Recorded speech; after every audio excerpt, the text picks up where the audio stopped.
முதல்வர் விஜய் உள்பட 9 அமைச்சர்களுக்கான துறைகள் ஒதுக்கீடு செய்யப்பட்டுள்ளன. தேர்தல் முடிவுகளுக்கு பின்னர் கடந்த 10ஆம் தேதி சென்னை நேரு உள் விளையாட்டு அரங்கில் முதல்வர் விஜய் உட்பட 9 அமைச்சர்கள் பதவியேற்றனர். அவர்களுக்கு ஆளுநர் அர்லேக்கர் பதவி பிரமாணம் செய்து வைத்தார். அதனைத் தொடர்ந்து 13ஆம் தேதி முதல்வர் விஜய் தலைமையிலான தவேக அரசு பெரும்பான்மையை நிரூபித்தது. இருப்பினும் அமைச்சர்களுக்கான இலாக்காக்கள் ஒதுக்கப்படாமல் இருந்த நிலையில் தற்போது அது குறித்த அறிவிப்பு வெளியாகியுள்ளது.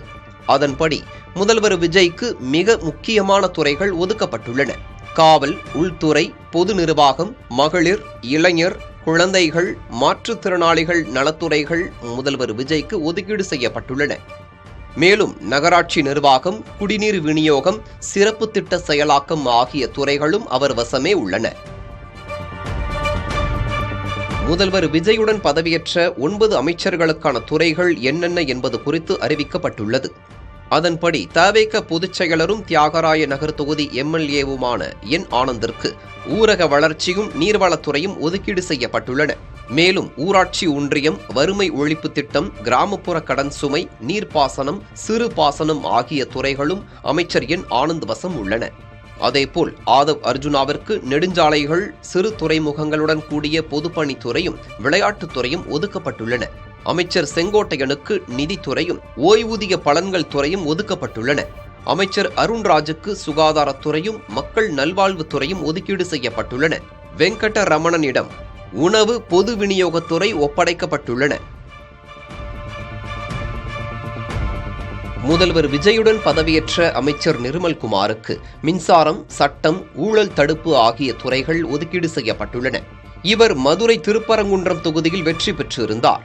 அதேபோல் சென்னை எழும்பூர் தொகுதியில் வென்ற அமைச்சர் ராஜ்மோகனுக்கு பள்ளிக் கல்வித்துறை, தமிழ் வளர்ச்சித்துறை, செய்தி விளம்பரத்துறை ஆகியவை ஒதுக்கப்பட்டுள்ளன. காரைக்குடி தொகுதியில் வென்ற அமைச்சர் பிரபுவுக்கு கனிமவளத்துறையும் சுரங்கத்துறையும் ஒதுக்கீடு செய்யப்பட்டுள்ளன. சிவகாசியில் வென்ற அமைச்சர் கீர்த்தனாவுக்கு தொழில்துறையும் முதலீட்டு ஊக்குவிப்பு துறையும் ஒதுக்கப்பட்டுள்ளன.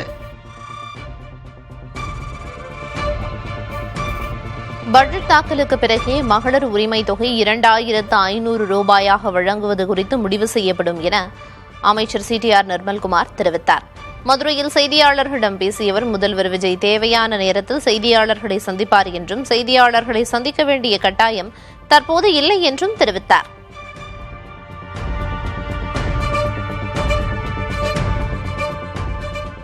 உங்களுக்கு எல்லாரும் தெரியும், ஃபினான்ஷியல் பட்ஜெட்டு, ஃபினான்ஷியல் பெரிய அளவில் நிதி ஒதுக்கீடுகள் எல்லாமே ஃபினான்ஷியல் பட்ஜெட் முடிஞ்ச பிறகு தான் பண்ண முடியும். அதுக்கான பட்ஜெட் வர்றதுக்குள்ள முதல்ல அதுக்கான தேவைகளை நிதி ஆதாரங்களை சரி செய்து ஃபினான்ஷியல் பட்ஜெட் முடிஞ்ச பிறகு தான் செய்ய முடியும்.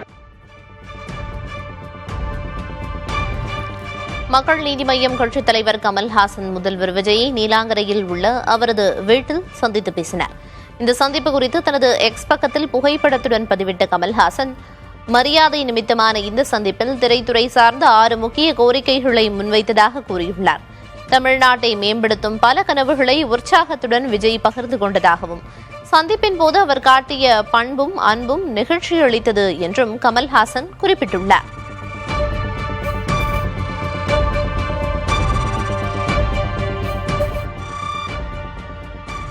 புதிதாக பொறுப்பேற்றுள்ள விஜயின் தவேக அரசும் PM ஸ்ரீ திட்டத்தை உறுதியுடன் நிராகரிக்க வேண்டும் என இந்திய கம்யூனிஸ்ட் கோரிக்கை விடுத்துள்ளது. இதுகுறித்த அக்கட்சியின் தமிழ்நாடு மாநில குழு கூட்டத்தில் நிறைவேற்றப்பட்ட தீர்மானத்தில் ஒன்றிய அரசின் PM ஸ்ரீ திட்டத்தை தொடர்ந்து எதிர்த்து வருவதால் தமிழக அரசின் சமக்ர சிக்ஷா அபியான் திட்ட நிதியை வழங்க ஒன்றிய அரசு மறுத்துவிட்டதாக கூறப்பட்டது.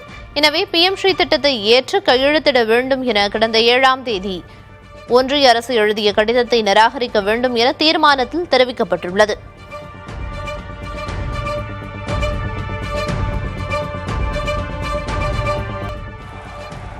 உலகின் வளர்ச்சியை முன்னெடுத்து செல்லும் இன்ஜினாக திகழ விரும்புவதாக பிரதமர் நரேந்திர மோடி தெரிவித்துள்ளார். 5 நாடுகள் பயணத்தின் ஒரு கட்டமாக நெதர்லாந்து சென்றுள்ள பிரதமர் மோடி அங்குள்ள இந்திய மக்கள் மத்தியில் உரையாற்றினார். இந்தியாவின் கனவுகள் மிக பெரியதாக இருப்பதாக பேசிய பிரதமர், மக்கள் தன் மீது வைத்துள்ள நம்பிக்கையே தன் மிகப்பெரிய சொத்து என்றார்.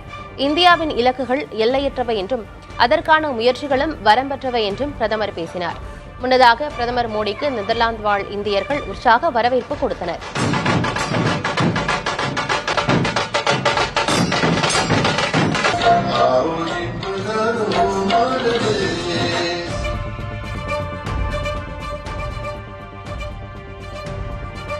அடுத்து கேரள ஆளுநரும் தமிழ்நாட்டின் பொறுப்பு ஆளுநருமான ராஜேந்திர விஸ்வநாத் அர்லேக்கர் தனது பாதுகாப்பு வாகனங்களின் எண்ணிக்கையை குறைத்துள்ளார். கேரளாவில் அர்லேக்கரின் பாதுகாப்பு வாகனங்கள் எண்ணிக்கை 1/3 பங்காக குறைக்கப்பட்டுள்ளது. தமிழ்நாட்டிலும் இதே நடைமுறை பின்பற்றப்படும் என்று எதிர்பார்க்கப்படுகிறது. முன்னதாக பிரதமர் நரேந்திர மோடி, உள்துறை அமைச்சர் அமித்ஷா, மத்திய அமைச்சர்கள் மற்றும் பாஜக ஆளும் மாநில முதல்வர்கள் எரிபொருள் சிக்கன நடவடிக்கையாக தங்கள் பாதுகாப்பு வாகனங்களை குறைத்தனர்.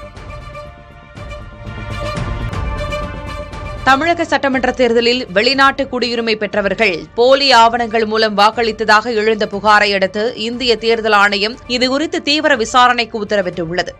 சென்னை, மதுரை உள்ளிட்ட 2 நகரங்கள் மற்றும் 5 மாவட்டங்களின் தேர்தல் அதிகாரிகளிடம் இதுகுறித்து அறிக்கை கோரப்பட்டுள்ளது. போலி ஆவணங்கள் மூலம் வாக்களித்ததாக கைது செய்யப்பட்ட வெளிநாட்டினர் 25 பேர் மீது பாரதிய நியாய சம்ஹிதா மற்றும் மக்கள் பிரதிநிதித்துவ சட்டத்தின் கீழ் வழக்கு பதிவு செய்யப்பட்டுள்ளது.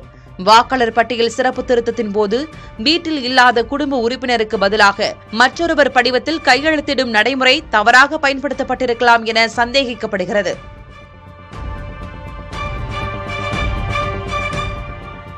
சென்னை சேப்பாக்கத்தில் லாண்டர்ஸ் தொற்று காரணமாக குதிரை உயிரிழந்தது. இதனையடுத்து இறந்த குதிரை இருந்த பகுதியில் உள்ள அனைத்து குதிரைகளையும் பரிசோதிக்க உத்தரவிடப்பட்டுள்ளது. குதிரையின் கண், மூக்கு, காயத்திலிருந்து வெளியேறும் திரவு மூலம் மனிதர்களுக்கும் இந்த தொற்று பரவும் அபாயம் இருப்பதாக எச்சரிக்கப்பட்டுள்ளது. இதனால் குதிரை உள்ள பகுதியில் இருப்போர் எச்சரிக்கையோடு இருக்க வேண்டும் எனவும் சுகாதாரத்துறை சார்பில் அறிவுறுத்தப்பட்டுள்ளது.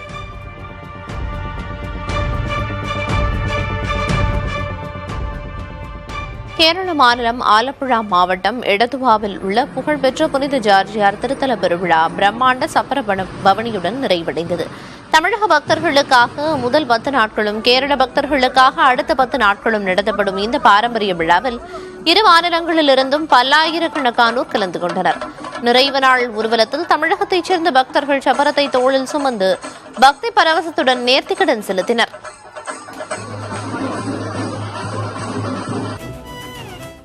இந்தியாவின் எரிசக்தி தேவையை பூர்த்தி செய்ய வங்காள விரிகுடாவின் ஆழ்கடலில் எண்ணெய் மற்றும் இயற்கை எரிவாயுவை கண்டறியும் பிரம்மாண்டமான ஆய்வுக்கு மத்திய அரசு தயாராகி வருகிறது. இதற்கான ஏலங்களை ஹைட்ரோ கார்பன் பொது இயக்குநரகம் கோரியுள்ளது. காவிரி, கிருஷ்ணா, கோதாவரி மற்றும் மகாநதி ஆகிய ஆறுகள் கடலில் கலக்கும் ஆழ்கடல் படுகை பகுதிகள் மற்றும் அந்தமான் கடல் பகுதிகளில் அதிநவீன 2D சீஸ்மிக் தொழில்நுட்பம் மூலமாக பல லட்சம் கிலோமீட்டர் தூரத்திற்கு இந்த ஆழ்கடல் ஸ்கேன் நடத்தப்பட உள்ளது. உலகளாவிய போர் சூழல்களால் ஏற்படும் எரிபொருள் விலை உயர்வை கட்டுப்படுத்தவும் உள்நாட்டு உற்பத்தியை பெருக்கவும் இந்த வியூக முக்கியத்துவம் வாய்ந்த நடவடிக்கை மேற்கொள்ளப்பட்டுள்ளது. மத்திய அரசு முதன்முறையாக குறுகிய கால ஹஜ் பயண திட்டத்தை அறிமுகப்படுத்தியுள்ளது.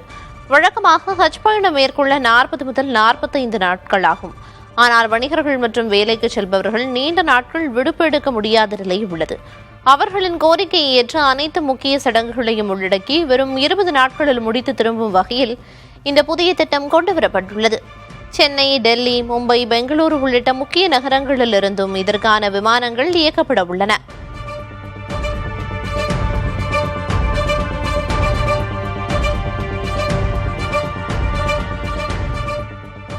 சிபிஎஸ்இ பள்ளிகளில் 9, 10ஆம் வகுப்புகளுக்கு ஜூலை 1ஆம் தேதி முதல் மும்மொழி பாடம் கட்டாயம் என அறிவிக்கப்பட்டுள்ளது. இது தொடர்பாக பள்ளிகளுக்கு இடைநிலை கல்வி வாரியம் அனுப்பியுள்ள சுற்றறிக்கையில் மாணவர்கள் தேர்வு செய்யும் 3 மொழிகளில் 2 இந்திய மொழிகளாக இருக்க வேண்டும் என்றும், எனினும் 10ஆம் வகுப்பில் 3ஆம் மொழி பாடத்திற்கு பொதுத் தேர்வு நடத்தப்படாது எனவும் குறிப்பிடப்பட்டுள்ளது. 3ஆம் மொழி பாடத்திற்கான அனைத்து மதிப்பீடுகளும் பள்ளி அடிப்படையிலான அக மதிப்பீடாக இருக்கும் என்றும் சிபிஎஸ்இ தரப்பில் தெரிவிக்கப்பட்டுள்ளது.